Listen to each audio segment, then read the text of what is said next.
His Excellency Mr. Chan Chun Sing, Minister of Trade and Industry, Republic of Singapore. His Excellency Dr. Beh Swan Jin, Chairman Singapore Economic Development Board.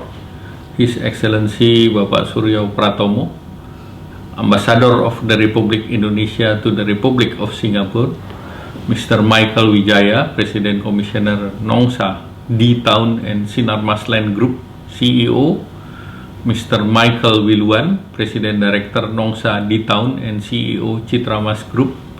Mr. Andrew Wee, Director of Design Surbana Jurong.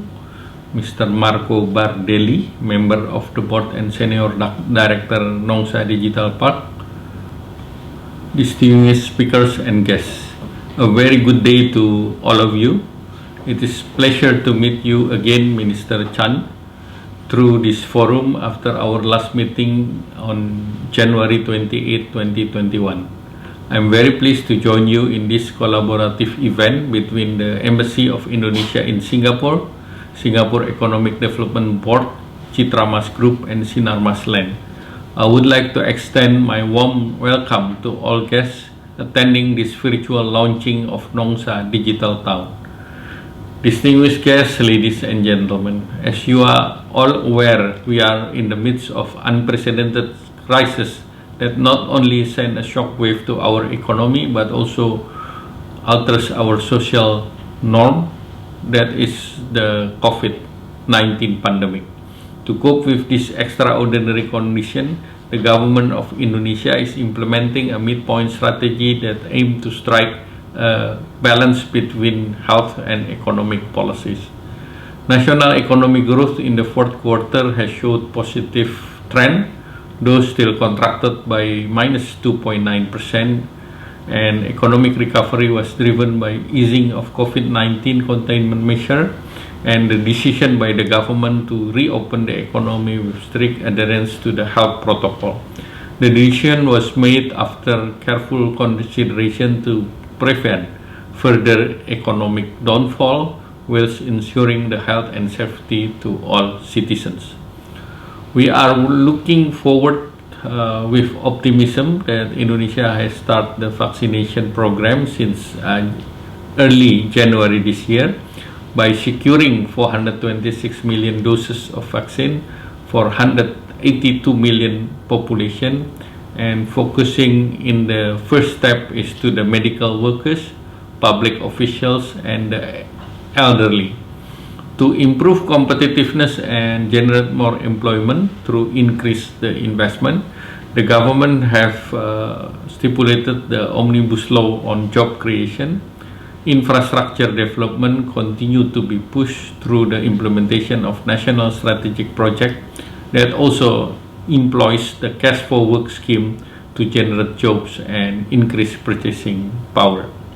Distinguished guests, ladies and gentlemen, in light of well-established cooperation between Indonesia and Singapore, I believe that the current situation calls for strengthened cooperation between countries to maintain regional stability. The COVID-19 spread knows no boundaries, thus its handling shall be more effectively carried out by multilateral approach through the international collaboration. Indonesia and Singapore share a strong economic linkages. Singapore is among one of Indonesia's top trading partners as well as for investment. The long-standing economic ties between the countries is further enhanced by activities and projects conducted under the 6 economic bilateral working groups. Since the establishment in the Leaders' Retreat on 17 May 2010, these working groups have been working collaboratively to explore areas of mutual interest to develop and enhancing bilateral relations through a joint project. One of the highlights of our bilateral cooperation, as recently endorsed by Minister Chan and I at the 10th ministerial meeting in 2020, is the development of digital industry in Batam through the establishment of data center. Batam has the geostrategic advantage of being located close to Singapore, and can be served as a digital bridge to connect Singapore to other growing cities in Indonesia. The development of Batam as a digital bridge has also been envisaged by President Jokowi during Leaders Retreat in 2017.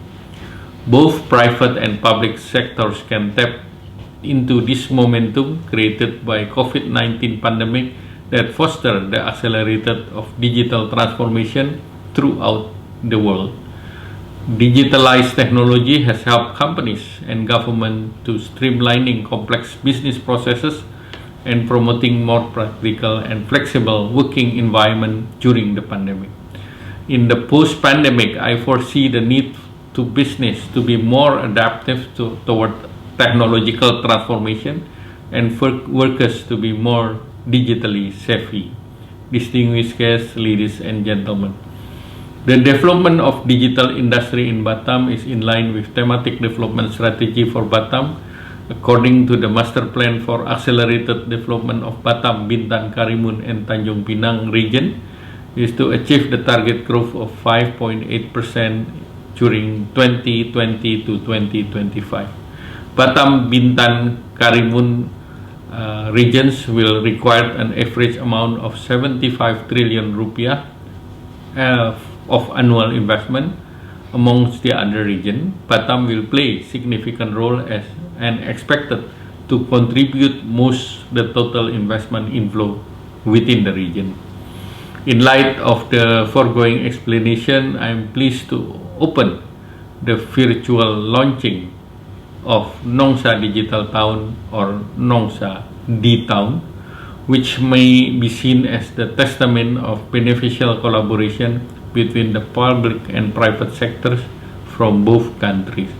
I sincerely hope that the opening of Nongsa D-Town will mark a significant milestone for the development of digital industry in Batam and become the springboard to step up further collaboration between Indonesia and Singapore. Thank you.